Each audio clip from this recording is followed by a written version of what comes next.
घरे शोइथिबा बेले अचानक माड़ी आसिला झड़ तोफान आउ झड़ तोफान रे भुसुड़ी पड़िला घरर कांथ भांगिला आजबेस्ट कांथ तले चापी होई रहिले व्यक्ति।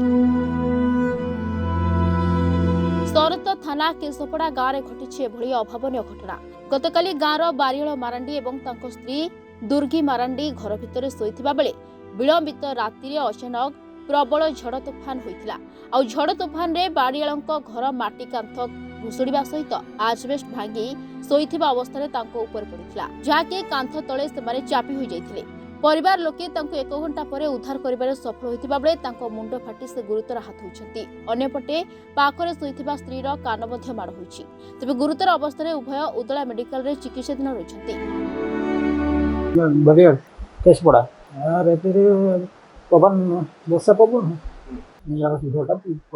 भागीरथी मार्डी रात्रि हटात दिना पवन देला कांथटा रातर गोटे साइड था पड़ी शोई भात खाई शोई पवन देला प्रबल पवन देखी कांथ पड़ा मुंडटा फाटी माँ थिला बापा सांगे शोई।